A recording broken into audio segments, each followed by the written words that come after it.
Oh my. Catherine, can you talk on the phone? I heard your house was completely burned down and you were taken to the hospital. Sounds like you got some serious burns on your face, huh? Are you okay talking? I received a call from my mother-in-law while I was in the hospital. I live in the same house with my husband's parents. After the fire, my mother-in-law called me, and she seemed almost happy as she said, "Is the baby in your belly okay?" I was about to say that I was out and safe when she continued, "Oh, maybe you can't reply? Well, that makes sense with your face burned that bad, huh?" My mother-in-law let out a soft chuckle.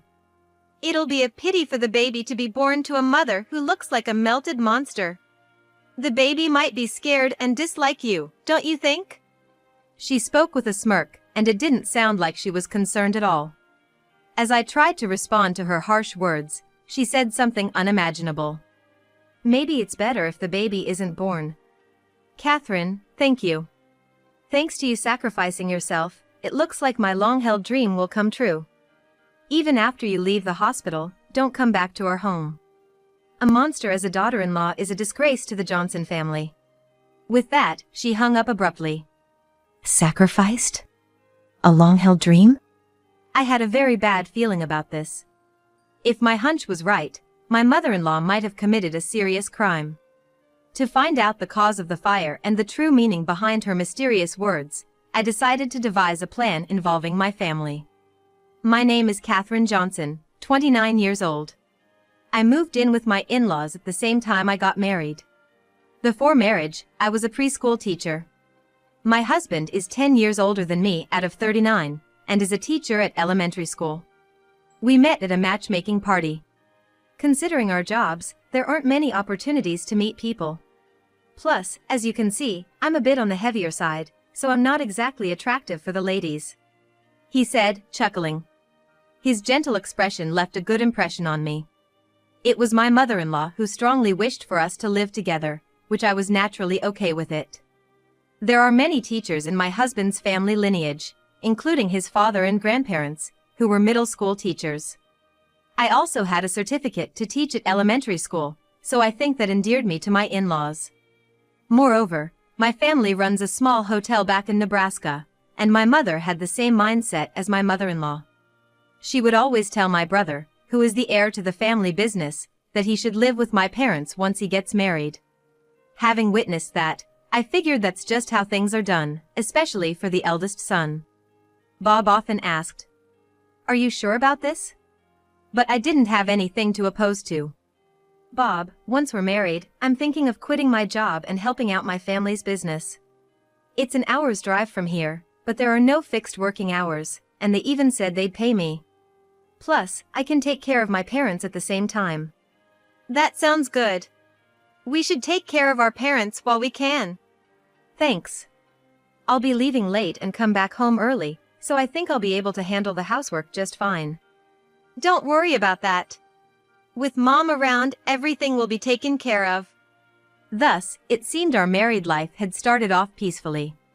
Once we started living together, my mother-in-law began giving me specific instructions regarding household chores. Usually, she's calm and collected, but when it comes to housework, her face becomes stern, as if she's a different person.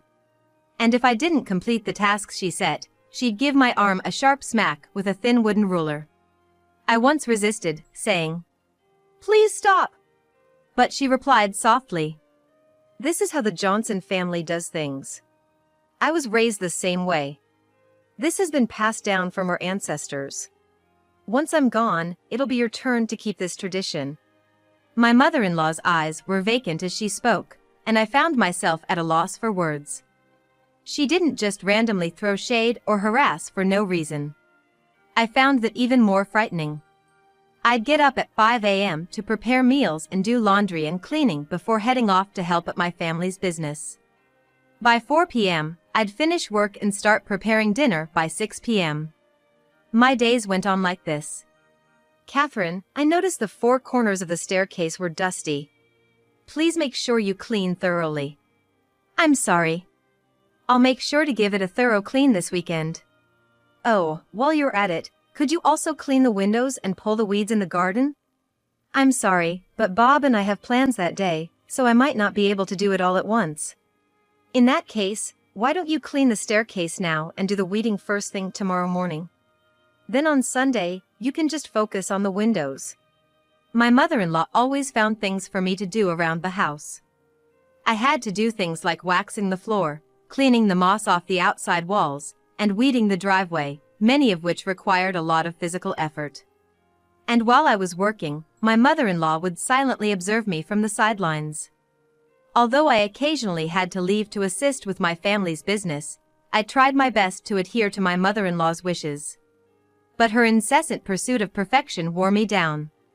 My husband and I would talk every night before bed, but I couldn't bring myself to tell him about being hit with the ruler. My husband always looked out for me and would step in if he felt my mother-in-law was overstepping. While it seemed like my mother-in-law didn't care about his interventions, knowing that my husband was on my side brought me much relief. Hey, since Catherine's here now, have you considered renovating the house? Well, I'm already retired, and I'm not keen on taking on a mortgage at this stage. Bob, what do you think? I'm hoping for kids in the future, and that's going to cost money. I haven't really thought about the house right now. But this house is so old. Catherine must be uncomfortable in such an aged place. As for me, I'll follow whatever decision Bob makes. From the moment Bob and I got married, my mother-in-law often talked about renovating the house. When it was just the two of us, she'd often ask, "Can you talk to Bob about it for me?" I can understand where my mother-in-law was coming from. My in-laws' house was located just off a main road and set back even further from that side street. It was quiet but somehow had a dim and gloomy atmosphere. The house was old-fashioned, with a living room to the left of the entrance, a kitchen down the hall, and two traditional rooms across from it. To the right of the entrance was a steep set of stairs, with a restroom underneath, and upstairs there were another traditional room and a bedroom. I sometimes wonder if things would have been different had we listened to my mother-in-law from the start. If we'd planned on renovating the house from the get-go. Perhaps a different future awaited us. About a year and a half after we started living together, I found out I was pregnant. My husband and my in-laws were thrilled, and we were full of happiness. As soon as my pregnancy was confirmed at the hospital, morning sickness kicked in. You rest until you feel better. I'll take care of the chores. You might want to avoid the stairs, you can use the living room, she said. Thank you. Even though I started spending more time downstairs, I couldn't truly relax whenever I thought my mother-in-law was in the room next door. My morning sickness got so bad I couldn't eat, and as I started to lose weight, my husband suggested going back to my parents' home. I spent about 2 months there and returned to my in-laws' home once I entered my second trimester. Are you sure it's okay to move around now? Yes, I'm going to help with the housework again. Catherine, you're so lucky. Your parents and husband take such good care of you. My own mother-in-law was a nightmare until she passed away. My husband didn't bother much about it. My mother-in-law started living in this house with Bob's grandparents when he was 8. It seemed she had a tough time with Bob's grandmother. Maybe it was because my mother-in-law was the only one in the house who wasn't a teacher. As I passed the 7-month mark, my belly became noticeably larger. Climbing the stairs became terrifying again. I was careful, but one day I slipped and fell down the last 3 steps. There was some bleeding, but the baby was fine, and we breathed a sigh of relief. Hey, have you thought about moving before the baby comes? This house isn't really baby-friendly. My husband's proposal took me by surprise. Even though he had never left his parents' house since becoming an adult. He had made up his mind to be a responsible father for our unborn baby and me. I was so touched by his feelings. Over the weekend, he brought it up after dinner. Dad, Mom, we're thinking of renting a place close by. I think it's dangerous raising a child in a 2-story house. Yeah, the stairs are pretty steep. If you guys live nearby, I have no problem with you moving out.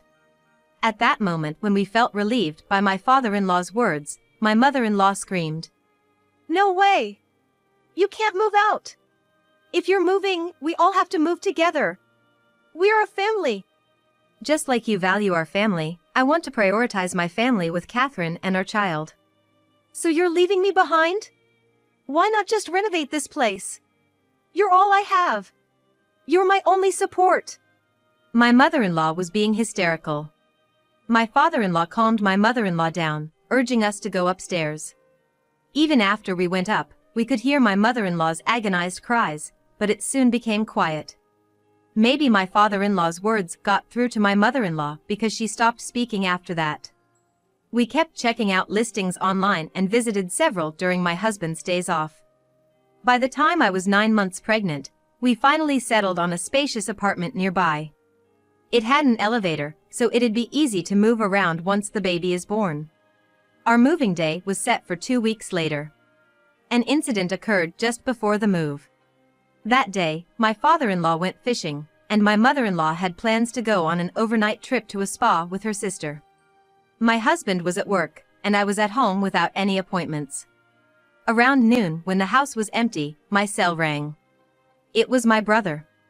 I'm in town for some work. Can we meet? I have something I want to discuss with you. That's unusual. Well, I'm free today. If you're gonna treat me to lunch, I might just take you up on that. I'll treat you. Let's meet at the diner near the station. After hanging up, I quickly got ready. As I was slowly descending the stairs, I heard the front door open. It was my husband, looking pale as a ghost. Don't come near me. I'm feeling really chilly and came home early. There's a flu going around at school. Are you okay? I'm about to meet my brother. Should I cancel? No, it's better for you to go. It's too risky to stay with me. And when you come back, don't come upstairs. Got it. Just take a rest. I'll pick up some Gatorade or something on my way back.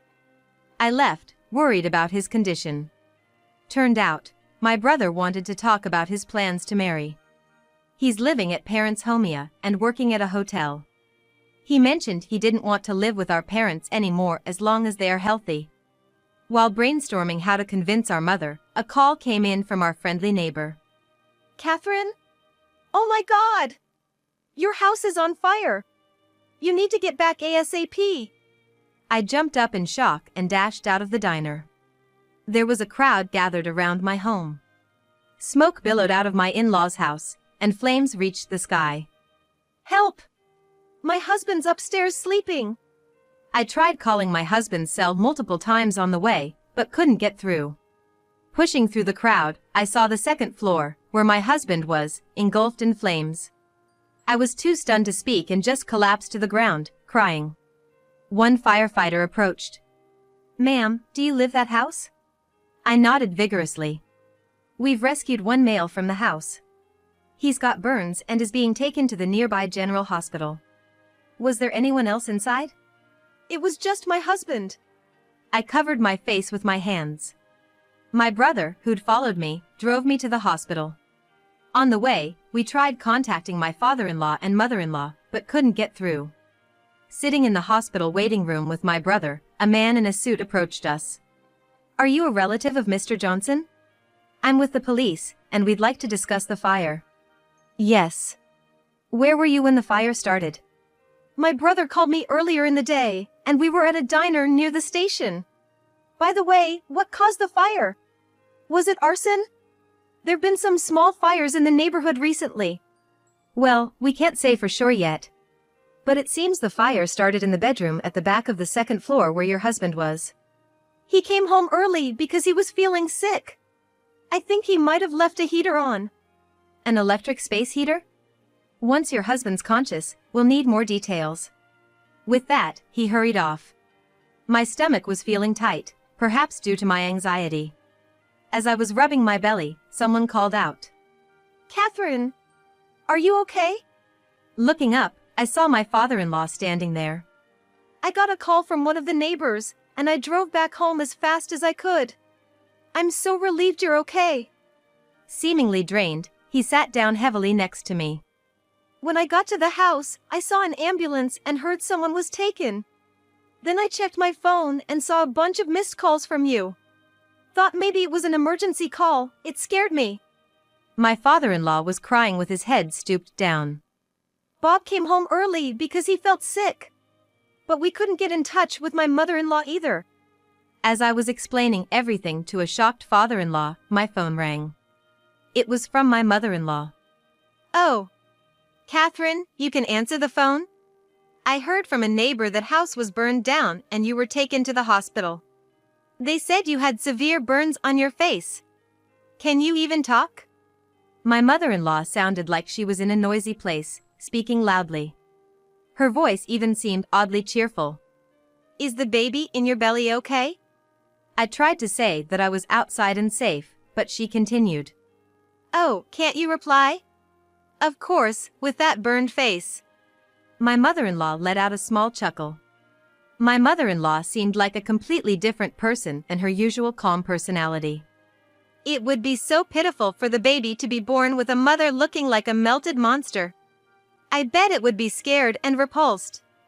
My mother-in-law spoke in a half-joking tone, not sounding like someone genuinely concerned. As I was about to retort, my mother-in-law said something unimaginable. Maybe it's better if the baby isn't born. Catherine, thank you. Thanks to you sacrificing yourself, it looks like my long-held dream will come true. Even after you leave the hospital, don't come back to our home. A monster as a daughter-in-law is a disgrace to the Johnson family. With that, she hung up. Sacrificing myself? Her long-held dream? I had a terrible feeling. If my suspicions were correct, my mother-in-law might have committed a grave crime. Since I became pregnant, I used to take about a 2-hour nap after lunch. If nothing had happened, maybe I would have been the one in the accident. Maybe my father-in-law had the same thought because he let out a deep sigh and held his head. He must have heard my mother-in-law's voice from the phone. No way. The father-in-law stood up and went outside to make a call. My stomach is tight and it hurts. I began to feel sick, and as I tried to head to the restroom, my vision blurred. I could see my brother rushing towards me, but I passed out. I went into labor due to the intense stress, and ended up giving birth a bit earlier than expected. It was a boy. With the fire, giving birth, and my husband's hospitalization, it was a nerve-wracking time. But I believe I made it through with the support of my parents, brother, and father-in-law. My husband had severe burns from the right side of his back to his neck and shoulder, and he had fractures from tumbling down the stairs, so he was hospitalized for about a month. During my husband's hospital stay, my mother-in-law never visited the hospital. The father-in-law had called my mother-in-law that day, but he didn't share the details of their conversation. Our second floor was completely destroyed in the fire. I'm currently at the hospital. I heard. Catherine got burns on her face? Bob's probably gonna be by her side during the hospitalization, right? Yeah, we're at Springfield General Hospital. You should come over right away. I can't bear to see it, so I'm not going to visit. I'm planning to stay with my sister for a while. Let me know when you find a temporary place to stay. Wait. You are not planning on coming back? Why should I? I can't do anything, and there's no house. It'll just cost money, right? With that, my mother-in-law truly never visited the hospital nor came to see the burnt house. My father-in-law must have wanted to believe in my mother-in-law. Without even telling her about the birth of their grandchild, he waited for her to come back on my mother-in-law's own, but his hopes were never realized. After my husband's discharge, to shed light on the fire and the mysterious words of my mother-in-law, the three of us, the father-in-law, my husband, and I, decided to confront her. Regardless of my mother-in-law's reasons, I couldn't forgive her words that implied it might have been better if our child wasn't born. I swore I'd make her regret it for the rest of her life. Soon after my husband was discharged, the four of us gathered in a room of the hotel my family runs. My mother led my mother-in-law into the room, and she seemed to give me a faint smile. Once my mother served tea and left the room, leaving me with my in-laws. Where's Bob? Bob stepped out for a bit, but he'll be back soon. My mother-in-law chuckled and said, My condolences for your troubles. With my face, neck, and right upper arm wrapped in bandages, I said nothing in response. Looking at my abdomen, my mother-in-law said, Catherine, it was a shame about the baby. But maybe it was for the best. Maybe you should recover back at your parents' place. Are you suggesting I divorce Bob? It might be for the best. You no longer have a home to go back to, the baby didn't make it, and I bet it's awkward with the neighbors, isn't it? No, I'm fine, really. I can move around and do chores just fine. Hearing this, my mother-in-law raised her voice in irritation. For heaven's sake, understand the situation. A daughter-in-law with a face like that? You're embarrassing us. If you really care about Bob, you'd divorce him already. Hey! Enough is enough. It's just the way it is. You must be thinking the same thing, right? That you don't belong in the Johnson family. If my own mother was alive, she would have said the same thing.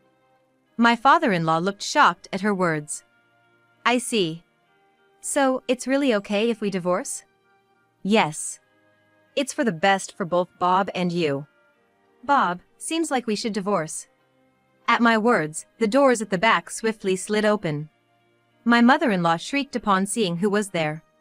Standing there, wrapped in bandages just like me, was my husband. Right? I feel terrible showing this hideous face to Catherine's parents. To you too, Mom, I must be an embarrassment to the Johnson family? What? No way!